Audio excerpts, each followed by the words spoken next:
मेरी आंखों ने तेरी निजात, फिर बाइबल बताती है जो तूने सब उम्मतों के लिए तैयार की है। तेरी निजात, ये वर्ड बड़े गौर तलब है।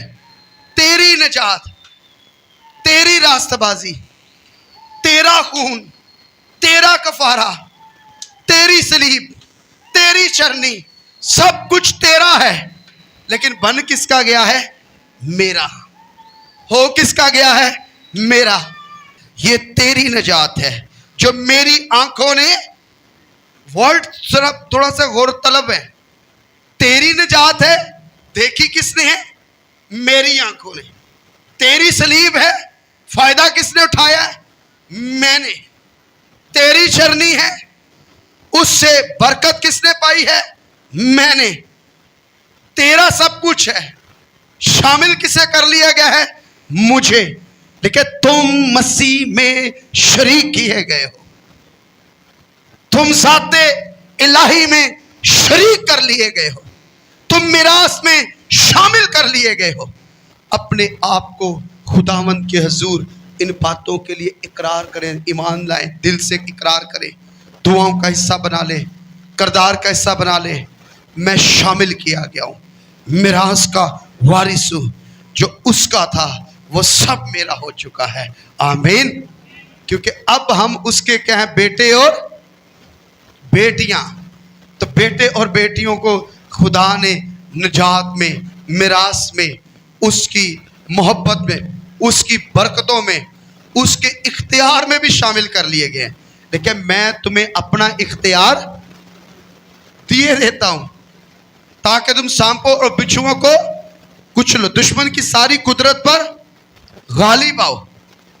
और फिर एक जगह मैं तुम्हें अपना इत्मीनान देता हूं, मसीह का इत्मीनान। और एक जगह तो बाइबल मुकद्दस में लिखा हुआ है, दूसरा पतरस तीसरे बाब की 15वीं आयत में लिखा है, हमारे खुदावंद के इत्मीनान को, हमारे खुदावंद के तहम्मुल को जो तेरे अंदर बस चुका है।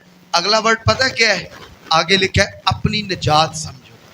निजात के लिए सबसे पहले खुदा आपको अपना इत्मीनान देगा कि बेटे अब तू निजात याफ्ता है। हालेलुया। इससे पहले कि कोई तुझे कहे, तेरी बीवी, तेरा शोहर, तेरा खादिम, तेरा माँ और बाप, तेरे दोस्त कहे कि ये निजात याफ्ता, नो, सबसे पहले तेरा दिल कहे, सबसे पहले तेरे अंदर से रूह की आवाज उठे, सबसे पहले तेरे अंदर इत्मीनान हो। मैंने देखा है दुनिया आपकी तारीफ करे, आपको अच्छा नहीं लगेगा जब तक आपके अंदर रूह कुस की तारीफ का नगमा ना शुरू हो जाए। एक शख्स की डिबेट हो रही थी और क्रिश्चियन साहब और गैर कौम के साथ डिबेट कर रहा था और गुनाहों की माफ़ी पर डिबेट हो रही थी।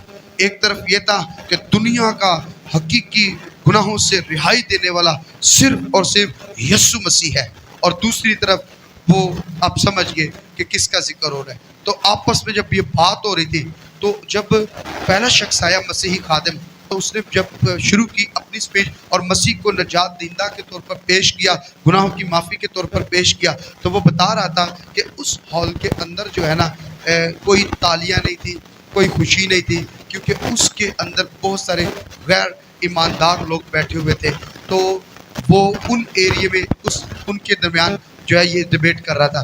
तो एक टाइम आया जब दूसरा शख्स खड़ा हुआ, तो उसने जब अपने ईमान के मुताबिक बयान करना शुरू किया, तो वो शख्स बताता है कि पूरे टाइम पर एक वक्त तालियां ना रुकी, पूरे टाइम पर एक वक्त पर जो है लोग खामोश ना हुए, खुशी के मारे इतना उनका इजहार था, पब्लिक का बहुत अच्छा रिस्पॉन्स था।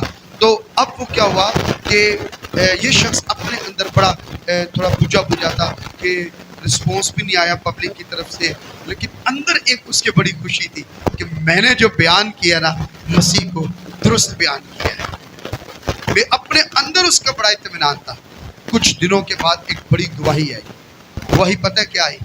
जो शख्स उसके साथ डिबेट कर रहा था उसने अपनी किताब में यह बात लिखी, पढ़ रहा था, उसने अपनी किताब में लिखा कि सारे लोग उस हॉल के अंदर तालियां बजा रहे थे, खुशी मना रहे थे और बड़ी मेरी दलीलों से मुतासिर हो रहे थे। अगर कोई शख्स मुतासिर नहीं हो रहा था तो वो मैं खुद था। कहता मैं बयान तो कर रहा था लेकिन मैं पहले की स्पीच से पूरे तौर पर मुतासिर हो चुका था। میرا دل بدل چکا تھا اندر سے، میں ٹوٹ چکا تھا اندر سے. میں تو اس پہ کھڑا تو ضرور تھا لیکن اندر سے میں اپنے ایمان کے ساتھ کھڑا نہیں تھا. اندر سے میں ٹوٹ چکا تھا، بجھ چکا تھا، میرا ایمان ہل چکا تھا. میں اپنے ایمان میں پورے طور پر جو ہے پیچھے ہٹنے کے لیے تیار ہو چکا تھا کہ سارے خوش تھے، میرے ایک ایک جملے پر تالیاں بجاتے، خوشی مناتے، سارے اطمینان میں. لیکن میں خود اطمینان میں نہیں تھا، کیونکہ پہلے اسپیکر نے جو سپیچ کی تھی کہ دنیا کا حقیقی نجات دہندہ مسیح ہے، لوگوں نے تو اس کو نہ سمجھا لیکن اس دن میں سمجھ گیا. اور وہ بندہ ایشیا کی تاریخ میں بہت کچھ اس نے لکھ ڈالا ہے اور دنیا کے اندر نام ہے. خداوند کا فضل ہے کہ ایسے لوگ جو خداوند کے خلاف باتیں کرتے ہیں، لیکن یاد رکھے جو آپ نے مسیح میں کیا، جو آپ نے مسیح میں جو سپیچ کی، کلام شیئر کیا، جو کچھ آپ نے مسیح میں کیا ہے، کبھی اس میں غیر مطمئن نہ ہو. پلپٹ سے جب آپ منادی کریں، جب آپ کسی کے لیے دعا کریں تو آپ کے اندر اپریسیشن نہ ہو، آپ کے اندر لوگوں کے رسپانس پہ آپ نے نہیں چلنا، آپ نے اس تحریک پر چلنا ہے جو رول اس نے آپ کو دی ہے. لوگوں کے دل بدلے گے.